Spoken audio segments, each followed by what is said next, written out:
Hey, I'm ScytherGreen from Server 73, and today's video, this one's thanks to a comment asking for two things: a breakdown on upgrading artifacts, and a proper look at Maeve, especially which artifact works best on her. According to them, no one's made a video on it yet, so let's be the first to do it properly. Now, because there's a fair bit to unpack, I'm splitting this into two parts. This video is all about artifacts in general, how to upgrade them, how to develop them, and how to reborn them if you need to start over. I'll cover Maeve in the next video, just keeping things focused so this one doesn't turn into an info dump. So first, what is an artifact? Artifacts are a gear you unlock later in the game to boost your immortals. They provide a mix of flat and percentage-based stats, things like physical or magical attack, defense, crit rate, accuracy, and dodge. The stronger the artifact, the better those stats get, and that depends on two things: its rarity and its star level. But beyond that, it really comes down to the luck of the draw. You're rolling for specific stats, and even then, you might get the right stat with a low value, or something you don't need with a perfect roll. Some stats show up as flat numbers, others as percentages, and those percentage rolls tend to scale better. On top of that, there's a chance an artifact comes with a built-in special effect. This is what gives it its identity. These attributes are: Surge. It speeds up energy regeneration, helping your immortal use their ultimate more often. Rapid. It boosts attack speed, great for basic attack reliance setups. Deadly. It increases spell damage, ideal for mages and skill-heavy teams. Iron Fist. It boosts physical damage dealt, best for melee DPS.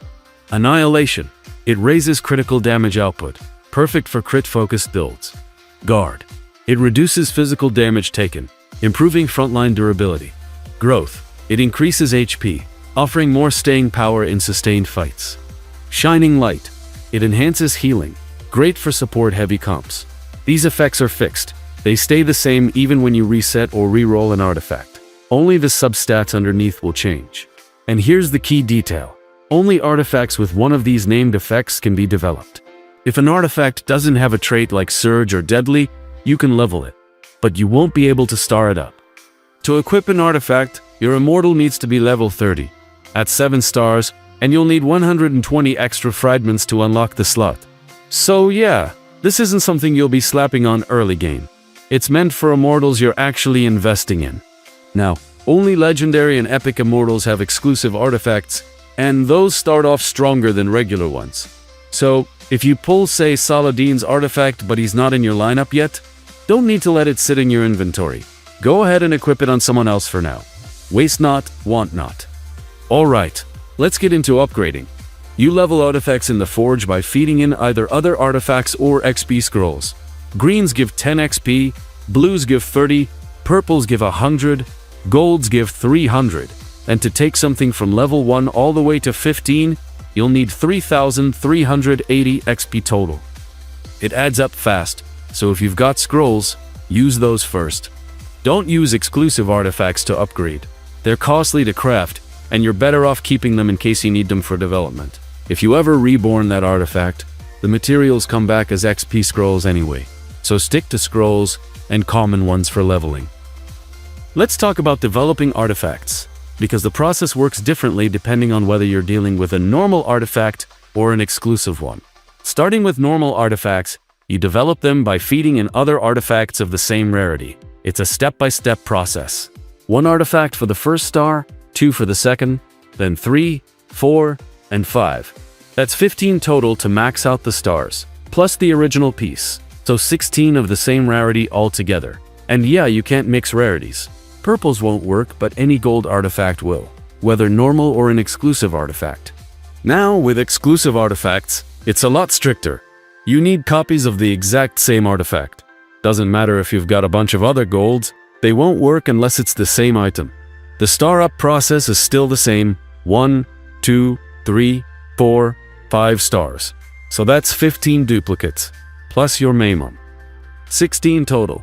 Again, all exact matches. Getting them usually means grinding events, pulling from lucky wheels, or dropping some real money in bundles. So yeah, it's resource heavy. Don't start leveling exclusives unless you're serious about using that immortal long term.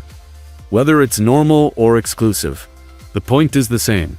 Be deliberate, because once you start feeding in artifacts, there's no going back without a reborn.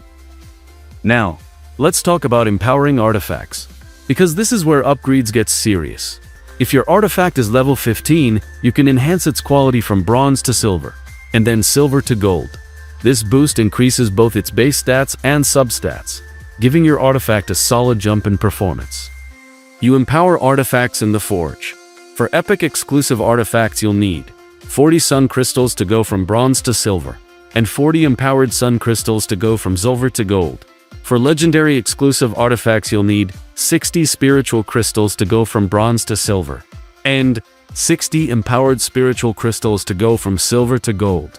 And a quick warning, if you empower an artifact and then use it to level or develop another artifact, those crystals are gone. You won't get them back. The only way to fully recover those empowerment materials is by using Reborn. So make sure you're not wasting resources on something you're not committed to. And that brings us to a point worth repeating, since many players often feel anxious about resetting artifacts. If you've leveled the wrong piece or hate the stat rolls, Reborn lets you reset it completely.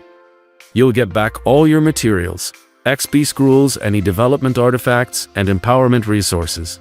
Here's how the returns work. Artifacts used for upgrading come back as XP scrolls. Artifacts used for development are returned as fresh versions of the same name, but they're reset to level 0, bronze quality, and come with fully re-rolled substats.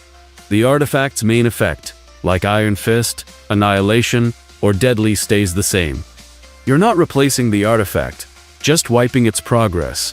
What changes are the stats underneath, things like crit rate, magical defense, and so on.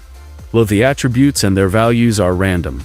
So yes, Reborn lets you undo bad rolls or recover resources, but it's a gamble. Don't press that button unless you're fine with starting from scratch. And that's the rundown. Upgrade for levels, develop for growth, Reborn if you regret everything. Next video, we'll talk about Maeve, her role in the team, what kind of artifact actually suits her, and why a lot of other press officers might have skipped over her in their Immortal reviews. If you've got questions or want builds for other Immortals, drop them in the comments. I'll keep going as long as you're asking. See you in Norheim.